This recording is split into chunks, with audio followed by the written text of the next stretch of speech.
अपने बारे में हम काफ़ी कुछ जान पाते हैं कि ये जन्म क्यों हुआ, क्या हमारा मकसद है, हमारी हैबिट्स क्या हो सकती है, हमारा प्रोफेशन क्या हो सकता है, हमारी अगर इसमें कमी आ जाए तो उसको कैसे उभारें और आगे बढ़ें।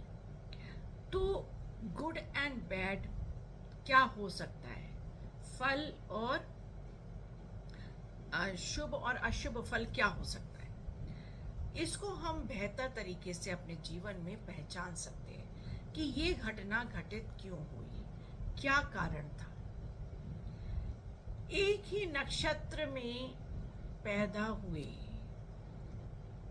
अलग अलग पदों में पैदा हुए। जैसे एक नक्षत्र है, उसके 4 पदा होते हैं, तो अलग अलग व्यक्ति एक ही नक्षत्र में पैदा हुए हैं, पर अगर वो अलग अलग पद में भी हैं तो क्या इम्पैक्ट होगा, क्या उनकी धारणाएं होंगी, क्या उनकी शक्तियां होंगी, किसे उन्हें फॉलो करना चाहिए, वो सब डिफरेंट होगा। तो नक्षत्र भले ही एक हो, लेकिन अगर उसके पद अलग हैं तो वो अलग ग्रहों से भी संबंधित है और इसलिए उनके ऊपर अलग तरीके का प्रभाव रहता है। जैसे अगर हम देखें रामचंद्र जी की जीवन की पूरी गाथा, तो उनके परिवार में भाइयों का मोस्टली जन्म एक ही नक्षत्र में हुआ और उस नक्षत्र में वो चंद्रमा का नक्षत्र रहा, है ना। लेकिन पदा अलग अलग होने से, जैसे कि भगवान राम का तो पुनर्वसु था, हनुमान जी का भी पुनर्वसु था, लेकिन पुष्य नक्षत्र भरत जी का था और लक्ष्मण और शत्रुघ्न जी का अश्लेषा था। तो इनके तौर तरीके, सोच बिल्कुल अलग थी।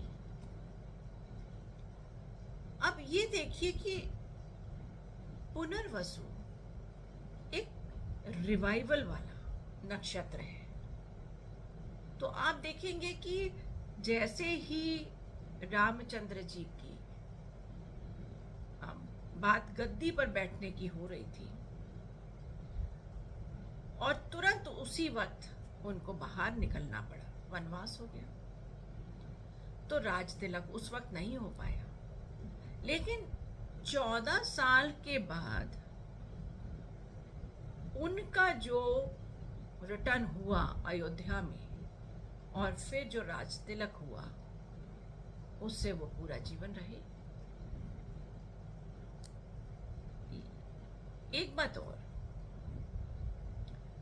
लक्ष्मण जी को शेषनाग का अवतार माना जाता है, तो उनके अंदर वो तीव्रता से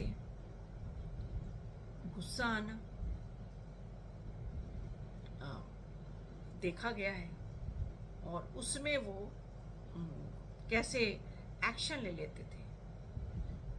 जैसे वो वरुण जी से, भगवान वरुण से बहुत नाराज हो गए थे, वरुण देवता से, कि भाई माता सीता का जब हरण हुआ तो बहुत गुस्सा हुआ और फिर कुछ ऐसे काम कर दिए उन्होंने।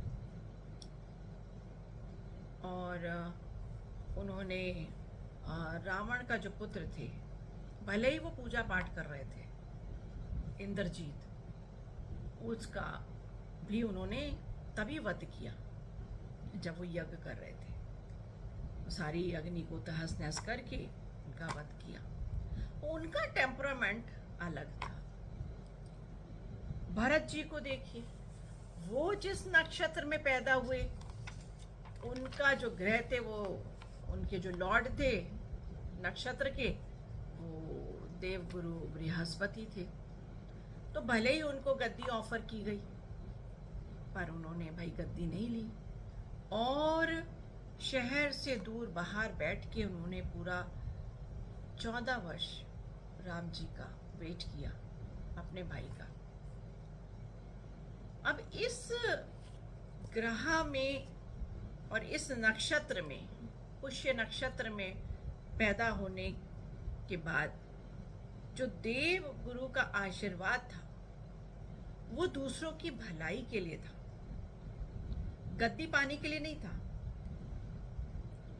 वो दूसरे को राजा बनाने के लिए था, स्वयं राजा बनने के लिए नहीं था। और ऐसे व्यक्ति थोड़ा सा घर में, अपनी घर की लाइफ, पर्सनल लाइफ में भी बहुत ज्यादा सक्सेसफुल नहीं रहते हैं। इसलिए उनकी पत्नी जो थी वो मांडवी, वो अयोध्या में रही और ये बाहर, अयोध्या के बाहर रहे 14 वर्ष। तो देखते हैं कि नक्षत्र और ग्रह जो कॉम्बिनेशन है वो हमें क्या करवाना चाह रहा है, ये जानना बहुत ज़रूरी है। तो इसके लिए हमें ज्योतिष का सहारा लेना पड़ेगा और ज्योतिष में आने के लिए हमें नक्षत्रों का सहारा लेना पड़ेगा।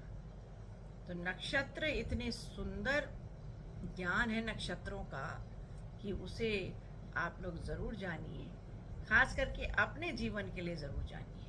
और यदि बच्चे का जन्म हुआ है तो आप जिस भी नक्षत्र में बच्चा जन्मा है उस नक्षत्र के अनुसार, उस पदा के अनुसार आप ये जान सकते हैं कि बच्चे की लाइफ कैसी होने वाली है, उसके शुभ और अशुभ फल क्या हो सकते हैं, पहले से जान सकता है इंसान और उसके अनुसार फिर कार्य कर सकते हैं।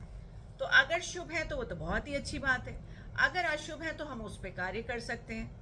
भाई पूजा पाठ करा सकते हैं, आचार विचार उसी तरीके का रहन सहन करें कि भाई अशुभ चीजें ज्यादा हावी ना हो जीवन में और सतर्क हो जाए। तो ये सब बहुत सुंदर बातें हैं, बहुत बड़ा ज्ञान है, ये बहुत बड़ी जीवन शैली है और एक स्टडी है। नक्षत्रास जो हैं वो हमारे यूनिवर्स में एलिप्टिकल फॉर्म में, अलग अलग शेप्स में, वो तारा मंडल का समूह है जो अलग अलग शेप में अनुभव होता है और उसके जो शेप के जिस भी हिस्से पर व्यक्ति का जन्म होता है वो पदा कहलाता है। तो एक नक्षत्र, उसके 4 पदा और एक एक पदा में अलग अलग ग्रहों का इम्पैक्ट होता है। तो इसके आधार पर प्रेडिक्शंस जब की जाती हैं तो बहुत सटीक भी होती है। तो इसलिए नक्षत्रों को हम अपने जीवन में उतारें।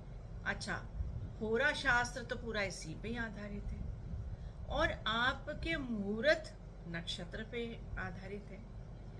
अब किसी और का जो नक्षत्र है, या मान लीजिए आज कोई शुभ नक्षत्र है, पर आपके जीवन में हो सकता है वो नक्षत्र शुभता नहीं ला रहा, तो आप उस टाइम को अवॉइड कर सकते हैं, क्योंकि हर व्यक्ति अलग नक्षत्र, अलग पदा में पैदा हुआ है और उसी अनुसार उसका नक्षत्र चक्र होता है। तो जरूरी नहीं सबके जो शुभ नक्षत्र हैं वो सबके सेम ही होंगे। इसलिए आप अपने जो दैनिक कार्य हैं उसमें भी नक्षत्रों का बहुत बड़ा सहारा ले सकते हैं। तो जीवन में आइए, नक्षत्रों को जाने।